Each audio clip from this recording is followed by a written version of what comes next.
dan penurunan dalam kualiti pendidikan secara keseluruhan memerlukan perhatian, kerana perkara ini akan menyumbang kepada pembangunan modal insan negara dan seterusnya pembangunan ekonomi negara. Justru itu, aspirasi pendidikan Indonesia untuk meningkatkan keberhasilan pelajar dan menyediakan akses kepada pendidikan berkualiti kepada semua pelajar di seluruh negara. Peningkatan pencapaian pelajar amat krusial bagi membangunkan modal insan, bagi menghasilkan tenaga kerja bagi Malaysia sebagai negara yang membangun berpendapatan tinggi menjelang tahun 2020. Dan ia juga bagi memastikan pendidikan berkualiti dapat dicapai oleh semua pihak bagi menambah baik taraf kehidupan penduduk di Malaysia. Dalam konteks ini, inisiatif yang dirancang dalam makmal adalah sebagai langkah pertama bagi mencapai aspirasi negara. Di samping itu, langkah-langkah seterusnya akan ditindaklanjuti bagi mencapai pembangunan negara. Tuan-tuan dan puan yang mati sekalian, kita tidak mahu melahirkan hanya ulat buku yang hanya cemerlang dari segi akademik semata-mata.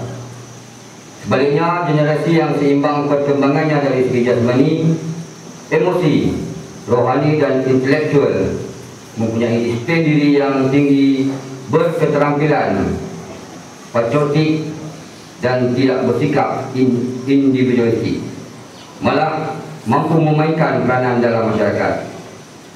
Usaha-usaha ini adalah selaras dengan 2 daripada 6 teras strategik PIPP, iaitu membina negara bangsa dan membangunkan modal insan. PIPP merupakan wadah terbaik sebagai anjakan paradigma sistem pendidikan negara ke tahap yang lebih cemerlang pada peringkat tempatan dan juga global, sekaligus sebagai pemakin kepada wawasan kerajaan untuk mencapai status negara maju menjelang tahun 2020. Tuan-tuan dan puan yang dimati sekalian, pihak KEDA memangnya prihatin terhadap kemajuan pelajar-pelajar di negeri Kedah ini amnya dan pelajar-pelajar sekolah menengah kebangsaan Melaka khususnya. Sehubungan dengan itu, kami sedia mengulurkan barang bantuan demi kepentingan pelajar dan juga kemajuan sekolah ini sendiri.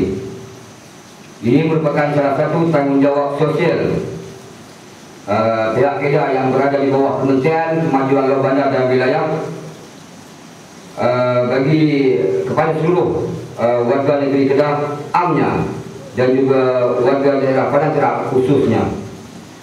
Kami berharap agar kita semua akan terus bersama-sama membangunkan negeri Kedah, kerana golongan pelajar ini adalah modal insan yang akan menggerakkan masa depan serta kepimpinan bakal kepimpinan negara yang akan datang.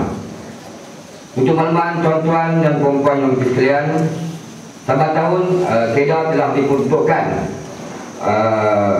sejumlah peruntukan untuk disalurkan kepada pejabat kerajaan daerah dan juga sekolah-sekolah yang merancang untuk mengadakan program-program motivasi yang bertujuan untuk meningkatkan tahap pembelajaran dan juga seterusnya meningkatkan prestasi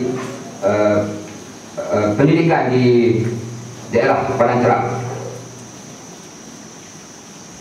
Dengan adanya gandingan mantap antara pihak sekolah dan juga pihak ibu bapa, iaitu melalui PIB dan lain-lain pihak, akan menjadikan sekolah menengah kebangsaan Melaka lebih beraspirasi untuk meningkatkan pencapaian akademik dan kurikulum pelajar agar terus cemerlang, serta dapat meningkatkan penglibatan dan rasa kepunyaan ibu bapa serta komuniti terhadap sekolah ini. Hubungan rapat dan mesra ini akan meningkatkan iklim pembelajaran yang kondusif, yang faedahnya akan dinikmati oleh para pelajar. Tuan-tuan dan puan-puan yang dirahmati sekalian, akhir sekali saya sekali lagi mengucapkan tahniah kepada pihak sekolah terutamanya Guru Besar Tuan Haji Ilyas dan juga guru-guru yang telah berjaya menganjurkan majlis anugerah yang gilang gemilang pada pagi ini dengan jayanya. Selain itu, saya juga ingin mengucapkan syabas dan tahniah kepada seluruh warga Sekolah Menengah Masa Naka kerana telah menunjukkan pencapaian yang membangsakan dalam bidang kurikulum, co-kurikulum dan sosial bagi tahun 2011 dan 2012. Harapan saya agar sekolah ini akan terus mencapai, mencipta dan mengukir kejayaan dalam semua bidang yang sedang dan yang bakal diceburi. Dengan ini, dengan lafaz Bismillahirrahmanirrahim, saya dengan sukacitanya meresmikan Majlis Anugerah Cemerlang Kurikulum dan Co-Kurikulum kali ke-33 Sekolah Menengah Kebangsaan Naka bagi tahun 2012. Sekian, wabillahi taufiq wal hidayah. Wassalamualaikum warahmatullahi wabarakatuh.